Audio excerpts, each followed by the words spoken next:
Vampires are a threat. One that needs to be dealt with before it grows out of hand, and no one is better suited to the task. As with all my best builds, this has been tested on and is designed for legendary difficulty. If you want more of this style of build, then let me know in the comments, and if you end up enjoying the video, don't forget to give it a like and subscribe to the channel if you aren't already. The Vampire Hunter is a Breton who was born in High Rock to a loving family. He was raised to be a good person, and a devout follower of Archery. Every morning and every night, he would walk to the shrine and pray, sitting in silence for as long as it took to finish his prayers. One night, whilst the Breton boy was walking back home, he saw a man on the side of a road, bleeding from a deep wound to the neck and deathly pale, his skin as white as snow. The child rushed towards the man, covered his wound up as best as he could, and led him towards the house. The pair burst through the door, the bleeding man now unconscious, having passed out from lack of blood. The family cleared space for him and did their best to heal the stranger. Fortunately for the man, the family of Bretons were skilled in the art of restoration, and their combined mystical powers were more than enough to keep him from bleeding out. Over the next few days, the family continued to nurse the stranger back to strength, changing his sheets, feeding him warm soup, and using all of their magical talents to bring him back to his full health. As the Breton is returning from his prayers one night, he sees that the door to his house has been split in twain. As he enters the room, he bears witness to the sight of blood-soaked walls and broken bodies lying crumpled on the floor. In a state of panic, he tries and fails to bring forth his magical abilities and spare his family from their deaths, but to no avail. He left the house in tears, unable to stomach the sight for any longer. After emptying his guts outside of the house, he sees lights in a nearby village, and fears that the residents there may have suffered the same fate. Picking up his father's axe from the chopping block, he walks towards the flickering lights. When he reaches the village, it becomes apparent that the villagers have suffered the same fate as his family, bodies littering the ground, and fire spreading throughout the streets. Walking through the smoke and flame, the child eventually comes face to face with the stranger, blood dripping down from his mouth and a red glint in his eye. The boy looked at the stranger with terror-filled eyes, losing grip of the axe in his hands and falling down to his knees, letting the tears fall freely over his cheeks. The young boy expected to die then, but instead, the stranger just turned and walked away. After the fires had burned out, the vampire hunter buried the bodies of his family and of the villagers too. Over the following years, he trained himself to fight against vampires, recognising the signs that the stranger had shown that night. He ends up taking a journey towards Cyrodiil whilst on his crusade against the undead menace, but is caught up in an ambush at Darkwater Crossing and sent with the Stormcloaks to Helgen. The main skills of this build are Restoration, Heavy Armour and Enchanting. Restoration is pulling double duty on this build as both a defensive and offensive skill. We use healing spells and flesh spells to keep ourselves alive, and we use the Dawnguard specific restoration spells, such as Stendarr's Aura and Vampire's Bane, to deal with large groups of the undead. They work especially well against skeletons due to their low health and large numbers. Heavy Armour is going to be the passive skill that keeps us alive. As a Breton, we will already have some base magic resistance, but we need to be able to stand up against physical attacks too. Prioritise getting as close as you can to the armor cap fairly early on through this tree, but don't worry about getting the matching set perk, as it doesn't work correctly with this specific armour. The last of our main skills is Enchanting. We can enchant our weapons with fire damage to deal additional damage against vampires, and enchant our armour and jewellery to give us various buffs. As with all of my legendary builds, I will have included all the perks I took in the description below, so make sure to take a look there for any more details on the skill, or just ask me in the comments. The additional skills of this build are Alteration, Smithing, One-Handed and Archery. Alteration is here primarily to help us with our magic resistance. As the skill increases, we will unlock more ranks of the magic resistance perk, helping us to reach the max resistance of 85%. Smithing is going to ensure we also reach the armor cap of 567. In addition, it will also let us significantly improve our weapons, and allows us to craft bolts for our crossbow, One-handed and archery are both here as we want to deal reasonable damage with our weapons.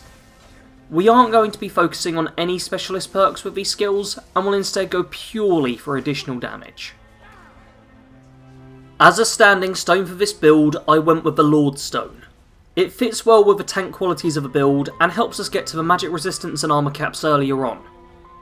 At some point you are likely to not need the Lord Stone anymore, and when that happens I will leave the choice of standing stone up to you. As a personal preference, I would likely go for the Lady Stone, just for an added couple of bonuses with no drawbacks. I didn't find myself relying very much on powers with this build, but if you're in a tricky fight against dragons or mages, then don't forget about your dragon skin ability. This can be a real lifesaver if you find you've gone in over your head. The main weapons of this build will be a Dawnguard War Axe and an enhanced Dwarven Crossbow. I decided to go with the standard axe over the rune version, as I felt that our own enchantments were more consistently strong. That being said, the rune axe is still great, so feel free to go for it if you prefer. The enhanced Dwarven Crossbow is an amazing weapon, dealing out plenty of damage, staggering enemies and ignoring 50% of armour. In addition, we can improve and enchant it to be even more deadly, and on top of that we have the various exploding bolts at our disposal. Vampires take more damage from fire-based attacks, so if you're going up against a powerful vampire, then you may wish to use exploding bolts of fire against them for a little damage boost. I recommend enchanting both weapons with fire damage anyway, so that you're always ready to deal with the undead. The armour for the character is a full suit of Dawnguard heavy armour. This set not only looks great, but provides good base stats, allowing for plenty of our own enchantments, and has its own version of the matching set perk built in, reducing damage from vampires by 25%. This is the preset enchantment for the helmet, which does reduce one slot that we can enchant ourselves, but it's well worth the trade-off. The pieces that we can enchant will want to have Fortify One-Handed and Fortify Archery wherever possible, in order to increase our damage output. In the description there is a full list of my weapons and armour, including the enchantments on them, so take a look there if you want more of an idea of what I went with. The main faction for this build will be the Dawnguard. As the best Dawnguard build, it wouldn't really work out well if we didn't side with a faction. They are a great group to side with though, due to their amazing castle hideout that provides plenty of resources and crafting stations. If you haven't sided with the Dawnguard before now, then I would advise playing this build just to see how good Fort Dawnguard becomes once everyone is there. The additional faction for this build will be the Companions. They are noble warriors who tend to be more on the side of good, so it fits in well with the role-playing, but more importantly, we want to become a werewolf. This is less for the actual beast form ability, and more to ensure we don't accidentally become a vampire. As we will be going up against a lot of vampires, it is normally very easy for us to contract sanguinaire vampiris. As a werewolf though, we will be immune to it, meaning that we not only cannot unintentionally become a vampire, but we also won't suffer the health reduction that the disease causes. As a follower for this build, feel free to travel with any member of the Dawnguard. Having a fellow vampire hunter on your side is very helpful, and helps to keep us true to our goal. However, we will also be forced to travel around a lot with Serana, but you should always be cautious of her. As a vampire, you feel she can never fully be trusted, and even though you can see that what she is doing is for the greater good, you should never let yourself get too close to her. In addition to your standard follower, you can also travel around with an armoured troll. Once Gunmar has joined up with the Dawnguard, he will sell these for 500 gold apiece, and I assure you that it is a great investment. These creatures excel at tanking damage, making it even easier for us to stay alive in large or drawn out fights. The Vampire Hunter is a versatile tank that specialises in taking down the undead. You can take one hell of a beating, and healing yourself up is incredibly simple. When at range with your enemies, use your crossbow to take down any enemies you can, but once the distance begins to narrow, switch to your axe in one hand and magic in the other. The various spells available from the Dawnguard DLC give us additional offensive power against the undead, but don't forget to also use flesh spells early on to cap out your armour rating, and the various healing spells to keep yourself alive. For role-playing, simply help out the Dawnguard however you can and hunt down as many vampires as possible. I hope that everyone enjoyed watching this build.